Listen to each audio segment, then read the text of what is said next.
Welcome to another episode of BM by BM, episode 17. 17. The Naked Sun. Yes, that is Melinda Bailey.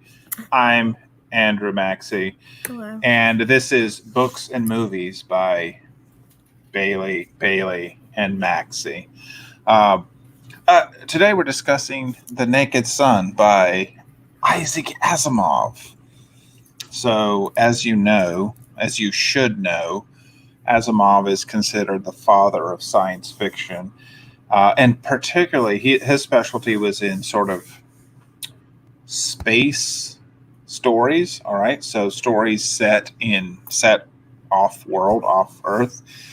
And would you like the honors of the recap of the text? Go for it. So this is actually the second in a trilogy of books. Yes. With Elijah Bailey and Daniil, I forget his last name. Olival, right? Olival, yes, there it is. So Bailey is also addressed as Plainsclothesman Bailey. Right. But he is asked to go to a planet so he's an Earthling. He's asked to go to a planet to investigate a murder. Yes. And his partner Daniil meets him there. Yes. Who Daniil always calls him partner Elijah. Yes. And that's just funny to me because it's not like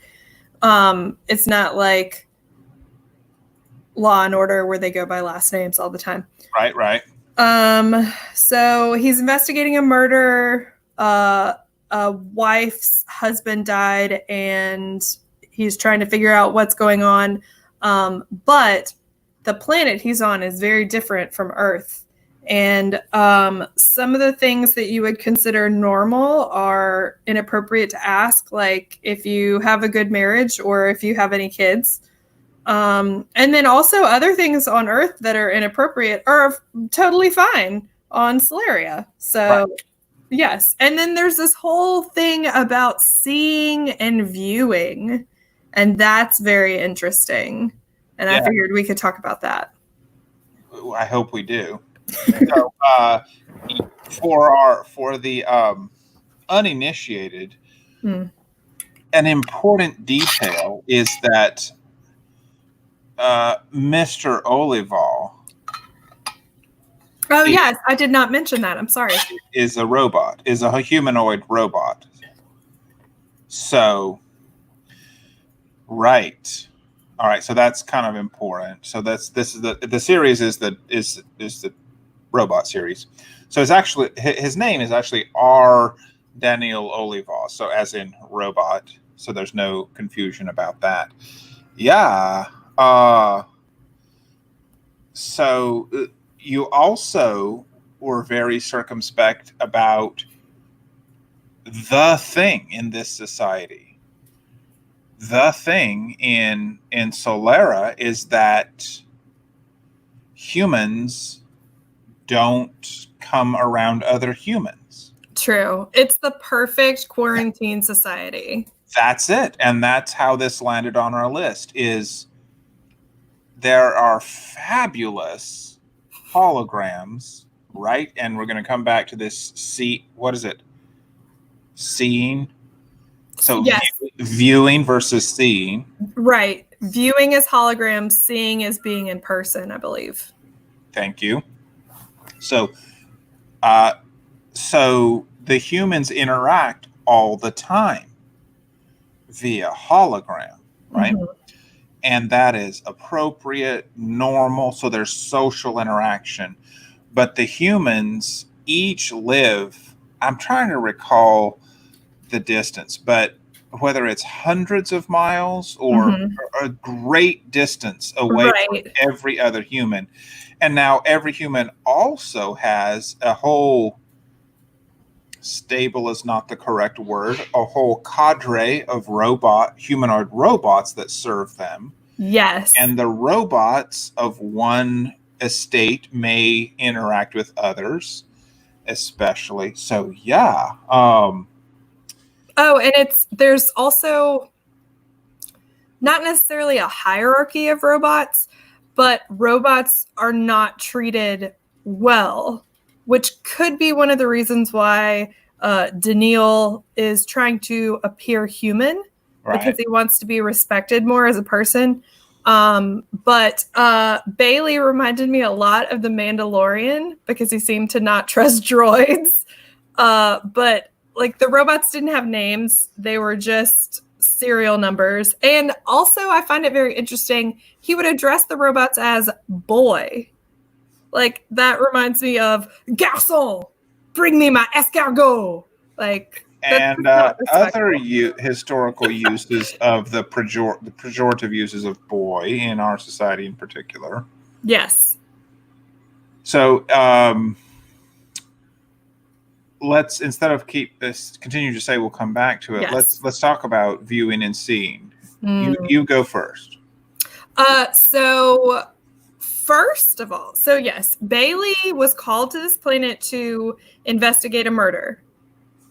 He does not leave the house, which was created especially for him. And he says that it's way too big. Like the bed is too large. There aren't blankets. There are only sheets because like the majority of people who live in the house are robots. Right. So Bailey conducts his interviews via viewing.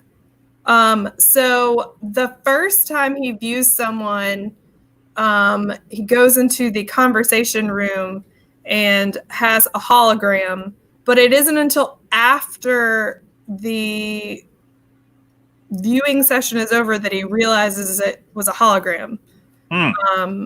And he is taken off guard because the guy who is sitting in the chair that he's talking to doesn't have gloves on, and he's not taking the necessary precautions that you normally would because they're so germophobic. Yes. So then he does have an interview with the wife. And these names, these are top-notch soap opera level names. Come on. I know. Like, bring it. Well, I can't think of the name right now. I'm just thinking. Oh, of the wife? Yes. It's not Galadriel. It's not that. No, not quite that good. But it does start with a Ricane. Ricane? That's her last name. Mm-hmm. Oh, Del Mare. Yes. No, that's the guy who dies. I'm sorry. That's the husband? Yes, that's her husband. Okay. Hang on. I'll find it. You keep going. Starts with a G. I'm so sorry. It's fine. But she is getting ready and has a viewing call with him. Mm-hmm. And she has no shame. She doesn't feel uncomfortable about not having her clothes on while she's talking to this detective. But then she thinks that it's weird, even when he asks her, when Bailey asks her about her marriage, if they had a good marriage, he makes the comment of, did they see each other? Ooh. And it reminds me of like 1950s I Love Lucy separate beds. Right. They did have separate quarters, but they would occasionally see each other. But she makes a point to say that they were not assigned children yet as well. So with the whole viewing and seeing, there is there's a detachment right of images, like even if it's of yourself to someone else. Because she says something about how, like, you're not here, you can't touch me, you can't see me, you can't smell me. But if we were in person and I didn't have my clothes on, that would be weird. And it's just very interesting that they have this idea of viewing via hologram versus seeing in person. Right. So the name is Gladia. Gladia. And thank you. Oh, the way you said that. Yes. Okay. Gladia. Gladia. So, yeah, very interesting there that the image of the self is not the self, but also being in the presence of another person, period, is socially unacceptable. So clothes or no clothes, all those situations, just like it's obscene to I mean, we live very far apart from other humans so that we don't accidentally come near another human or come into physical proximity with another human. That's interesting, and I do see, by the way, some foresight. Of course, Asimov writing this quite a long time ago, so in the 50s. Mid to late 50s, 70 years ago. YOLO. Right, and for us, this detachment of I can have an avatar. I can have an online persona, including real images of myself, but that's not me. I'm saying these things on social media, but I'm not like that. I would never do that, etc. And this, and not that that's a settled thing right now, but this sort of interest in this separation, and anecdotally, people of a certain age, people of that are not teenagers, that are adults now, try to ascribe that kind of behavior to teenagers. Like, hey, you do things online that you would never do in person, and like, well, you do too. And also, I think that kind of that pejorative, and I've used that word twice now, but that view of the young is always interesting to me. Well, and I will say, to me, there's a difference between trolls and like kids putting out TikToks. I think so. For example, I had a friend who went with me to the University of Alabama. We were both at foreign language education, and he posted something recently that was a political cartoon, and this person started attacking him and like throwing other comments in there that had nothing to do with the original post. And I replied and I said, do you know this guy at all? Because they weren't connected. And it turns out that he's actually his brother-in-law. Oh. But he said that he was his sister's brother, or no, his wife's brother. He didn't use the words brother-in-law. I thought that was very interesting. Right. So troll man just looking for a fight, using his words, versus like maybe a inappropriate, racist, suggestive TikTok that could get a high school student in trouble. Even if it's not on school property, there have been recent cases where students have been disciplined on some level, even though we're in quarantine teaching, from inappropriate TikToks. So you really do need to think about your persona online, whether you're making a joke, whether you're personally attacking someone. It is a very real thing, and I always try to double think before, not double think, but you got that.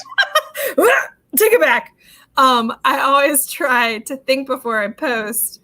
Yeah. And for that reason, like my tweets and my Instagram posts are public because I don't want to hide anything. I know some teachers choose to have a private account so their kids or students can't see them, but it is what it is. Students can find you one way or another. It's true. So think before you post and be kind, people. The end. Well said. Well said. Thank you. Speaking of laws, or not laws, but guidance, okay, which I appreciate you've just offered. This book also, Asimov was, I need to check my sources to be sure, but I'm 90% sure Asimov's robot series is the source of the laws of robotics. So in his books, the three laws of robotics. So the first law is, of course, no robot may harm a human. Second law, you know all the laws? I just know the first one. Okay, so the second law is no robot through inaction. Sorry, no, that's the third one. The second one is no robot. So robots must obey orders from a human, except orders to harm another human. And then the third law is a robot must protect its own existence unless doing so interferes with the first or second law. By the way, interesting, if you want something spoiled for you, I believe it was in iRobot, the book, of course, that introduces the idea of the zeroth law, which is that a robot must. So the first law is robots must protect human life, right? Mm-hmm. So the zeroth law is robots must protect humanity, by which that introduces a loophole to say if declining to protect a human life protects humanity, so it's the ethics anyway. But yeah, and by the way, these are very real issues today. So the laws of robotics are such that engineers have to work with today. For example, I don't know if you're familiar with the trolley cart ethics question. So if there's a trolley cart or a train out of control going down a track, mm-hmm. and if it continues on its course, it will in this, for the sake of the hypothesis, there are 5 people on a track, and the trolley would kill 5 people. Mm-hmm. But in this ethics puzzle, someone is standing at the switch, and you could, if you do nothing and it wasn't your fault, 5 people will die. But if by action you throw a switch, it will divert the car onto a side track, but 1 person will be killed. So is it more ethical to do nothing when it wasn't your fault, or to do something and cause the death of 1 person in order to save 5 people? So there are similar ethical scenarios that now autonomously driving cars, for example, have to learn. So obviously, if you are in a car, your human instinct drives you, pun intended, to take actions to preserve your own life, right? Mm-hmm. That's self-preservation. It's not a conscious decision.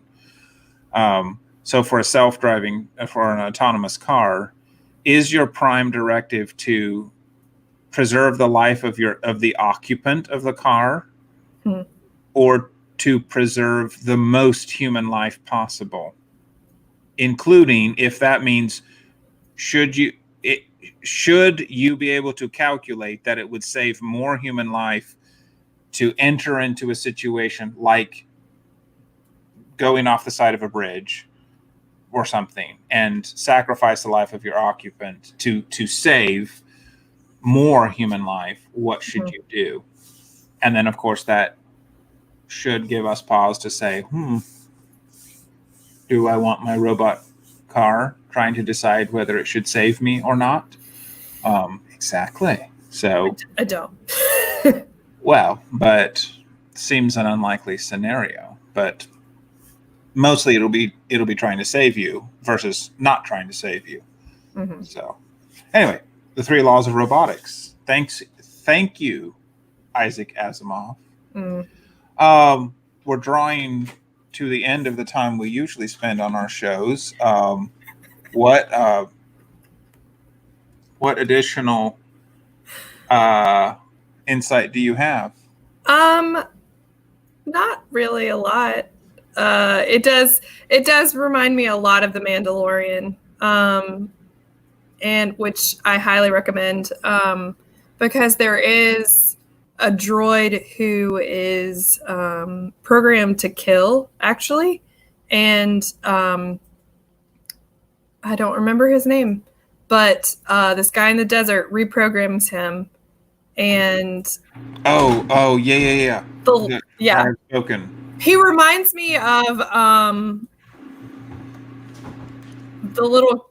I can't think of the guy's name either, but the little guy in the labyrinth, So Hoggle, who helps. okay, go ahead. Anyway, so he reprograms the droid to take care of the child. And the Mandalorian doesn't trust it, but the guy who programs him says, like, well, this is what he does now. Like, that's the program. And it's really interesting to see the droid's growth or change based on his programming, and the way that the Mandalorian reacts to that or respects that. So yes, I highly recommend The Mandalorian. That was my connection. Yeah. It sounds like you have spoken.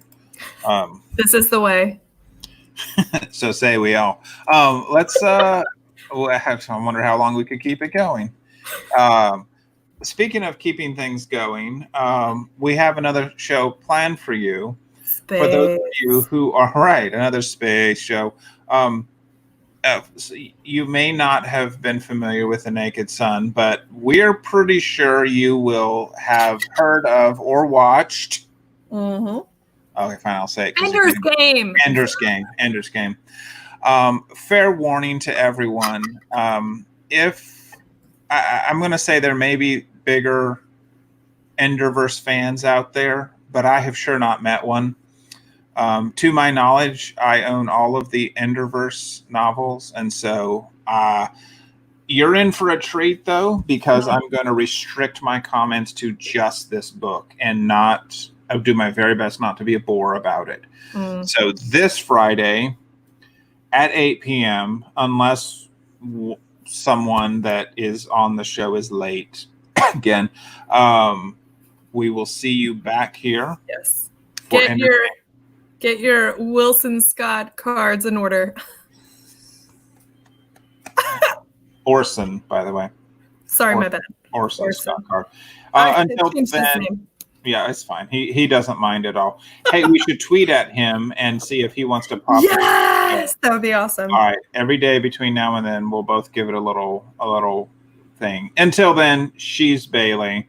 I'm Bailey, and you're Daniil. I mean, Maxie. Thank you, partner Bailey. See you on Friday, everybody.